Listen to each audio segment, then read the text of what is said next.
लेकिन अननेसेसरी कुछ रिस्क ले लिए तो बहुत ही ज़्यादा ख़तरनाक हो गया था eight one point.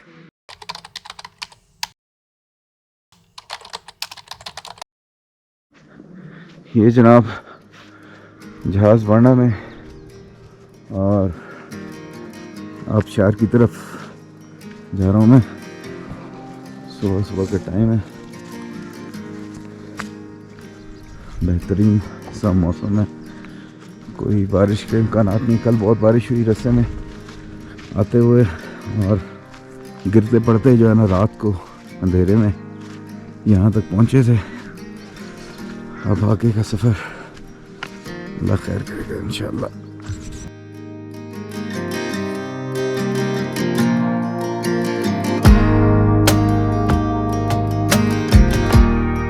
टकी top point से जब आप हाइकिंग करते हुए 2 से 3 घंटे और अक्सर ज़्यादा भी लग जाते हैं और आप पहुंचते हैं जहाज़ बांडा पे। तो जहाज़ बांडा बेसिकली एक पहाड़ के ऊपर बहुत ही खुला सा मैदान बना हुआ है जो कि बहुत ही खूबसूरत है और लश ग्रीन किस्म की घास आपको यहाँ पे मिलती है और उस घास के अंदर डिफरेंट किस्म के पत्थर सब बहुत ही खूबसूरत किस्म का नज़ारा पेश कर रहे होते हैं। यहाँ पर टूरिस्ट जो आते हैं उनके लिए कुछ होटल्स बने हुए हैं जो आपको कमरे वगैरह और फूड हर किस्म की चीज़ें वो फराम करते हैं। तो अगर आप कैंपिंग करना चाहते हैं तो यहाँ पर आप कैंप भी अपना लगा सकते हैं और अगर आप होटल्स में रहना चाहें तो वो होटल्स में भी रह सकते हैं।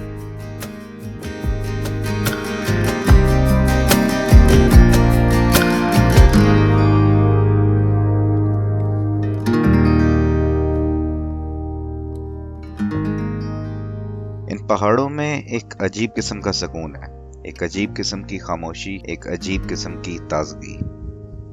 यहाँ पर आए हुए तमाम तर लोग एक पॉजिटिव फ्रेम ऑफ माइंड में सुकून की तलाश में आते हैं और हर एक इंसान बहुत ही एक्साइटेड, बहुत ही पॉजिटिव होता है। जो यहाँ पे लोग मुकामी मौजूद होते हैं वो भी इस चीज़ का ख्याल करते हैं कि टूरिस्ट के साथ अच्छे तरीके से बिहेव करना है, उनको फैसिलिटेट करना है ताकि वो यहाँ से जाएं और एक अच्छी यादें लेके जाएं, अच्छा एक्सपीरियंस लेके जाएं। तो बहुत ही खूबसूरत जगह, बहुत ही पुरसुकून जगह और मज़ेदार बात यह है कि इन्हीं पहाड़ों में कहाँ कहाँ कितनी कितनी आबशारें हैं, कितनी कितनी झीलें हैं। एक्सप्लोर तो बहुत कम हुआ है लेकिन जैसे जैसे वक्त गुजरेगा, लोग आगे से आगे जाएंगे, टेक्नोलॉजी बढ़ेगी, आई एम श्योर कि यहाँ पे और ज़्यादा खूबसूरत नज़ारे हमारे सामने आएंगे।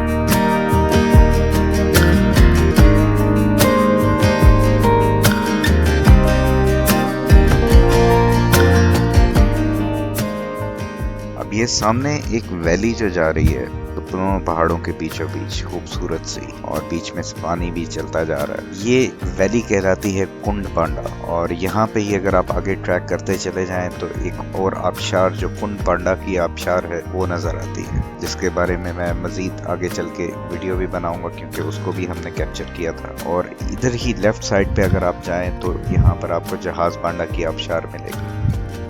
जो दूसरी तरफ इधर ही आगे जाएं लेफ्ट साइड पे तो आपको कटोरा झील का ट्रैक जो है वो भी इधर ही मिलेगा।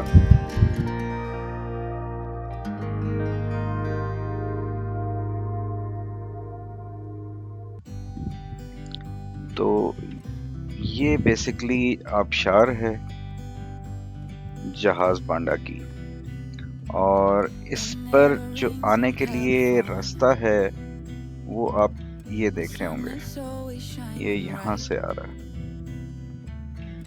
और यहाँ से बहुत ही खतरनाक तरीके से ये रास्ता यहाँ पे आता है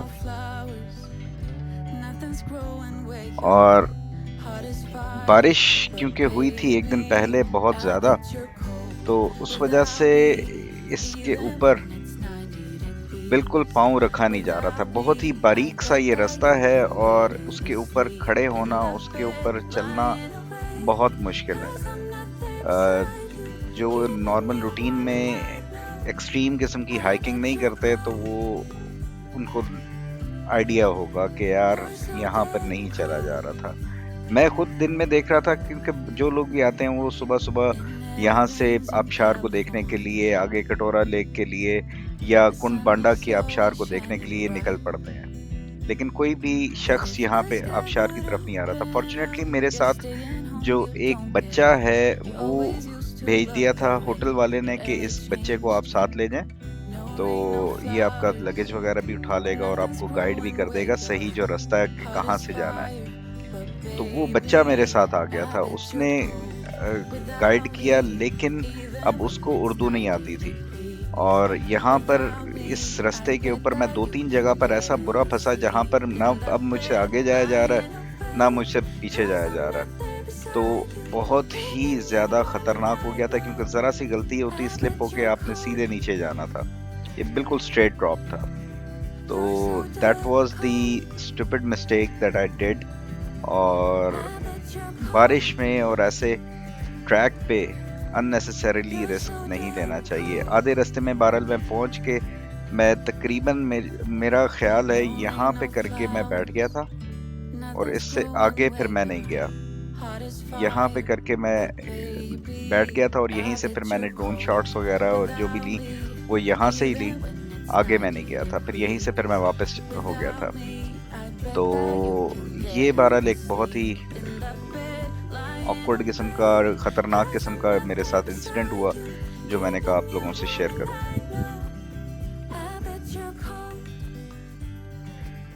खैर इतनी दूर आके और ऐसी डिफ़िकल्टीज वगैरह से गुजर के खाली जाने वाला तो मैं भी नहीं था। ड्रोन शॉट्स जो इस आबशार की हैं वो देखते हैं।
अस्सलाम वालेकुम। जहाज़ पड़ना में अभी जो आबशार है वहाँ से होके आ रहा हूँ। बेसिकली 2 आबशारें हैं, एक आगे है और वो तकरीबन पहाड़ जो सामने आपको नज़र आ रहा होगा वो पीछे जो पहाड़ है वहाँ पे, क्योंकि वहाँ पे ज़रा बर्फ़ ज़्यादा है तो वो उसका जमी हुई है ज़्यादातर। और एक आबशार करीबी है नीचे जो उतरती है जहाँ पे ये अमूमन लोग लेके जाते हैं। तो वहाँ पे आधे रास्ते तक गए थे क्योंकि बारिश कल रात को बहुत ज़्यादा हुई थी, रास्ता सारा फिसलने वाला था। बहुत ही ख़तरनाक track, not an easy one, specially जब बारिश हुई हो तो फिर तो इट इज़ नॉट रिकमेंडेड। मैं सोच रहा था कि कोई भी नहीं नीचे जा रहा, तो नाउ आई नो कि क्यों नहीं जा रहा। बहरहाल it's not for everyone, specially लड़कियां जो ट्रैकिंग नहीं करती हैं या बंदे जो ट्रैकिंग नहीं करते या थोड़ा हाइट से डर लगता है या कुछ इस तरह का मामला है, तो फिर वो ये ट्रैक ना करें। बाकी बहुत अच्छी जगह है, वेदर बहुत अच्छा है, ज़बरदस्त। दूसरा कुछ और इन्फॉर्मेशन इस के बारे में आपको बताता चलूँ कि जो गाड़ी नीचे से आती है वो आती है, एक पॉइंट है टकी टॉप, जहाज़ बांडा के लिए जो आप गाड़ी हायर करेंगे, तो वो आपसे डिपेंडिंग ऑन कि भाई क्या किस किस्म की गाड़ी आप करते हैं, तो तकरीबन 3,500-4 हज़ार रुपये में आजकल वो आती है ऊपर, वन साइडेड। और फिर अगर वापस भी जाना है तो फिर यानी कि वही, लेकिन अमूमन लोग आते हैं ऊपर तो फिर वो एक दिन रह के फिर नेक्स्ट डे वापस जाते हैं, क्योंकि टकी टॉप से फिर आगे आप आते हो जहाज़ बांडा तक, तो ये आपकी हाइक तकरीबन बनती है 2 से ढाई घंटे की, और शायद इससे भी ज़्यादा लगे पैदल अगर आप आ रहे हो। और खच्चर मिलते हैं वहाँ से, खच्चर के ऊपर बैठ के आप आओगे तो 1.5 से 2 घंटे में शायद आप आ जाओ। फिर जब जहाज़ बांडा आ जाते हैं तो फिर यहाँ पे 2 पॉइंट्स हैं, एक आबशार है और एक कटोरा लेक है। तो आबशार के लिए वही जैसा मैंने अभी बताया आपको, नीचे स्ट्रेट ड्रॉप है, वहाँ पे आप जाते हैं नीचे से, फिर वो सामने आपको आबशार नज़र आती है। और कटोरा लेक पे अभी मैं जा रहा हूँ घोड़े के ऊपर, और वहाँ पर जाके तो फिर वहाँ से वापस आना है, और फिर टकी टॉप पे वापस वहाँ से गाड़ी लेके नीचे, और फिर कह लो इस्लामाबाद की वापसी। तो this is the plan. Amazing place, लेकिन अननेसेसरी कुछ रिस्क ले लिए, तो बहुत ही ज़्यादा ख़तरनाक हो गया था एट वन पॉइंट। बहरहाल अल्लाह ताला का शुक्र है कि अल्लाह ताला ने किसी भी किस्म का कोई प्रॉब्लम ऐसा नहीं बनने दिया। नेक्स्ट ब्लॉग देखें हमारा किस तरफ होता है, तो वो भी प्लान बनाते हैं और फिर इंशाल्लाह आपसे शेयर करूँगा। Thank you.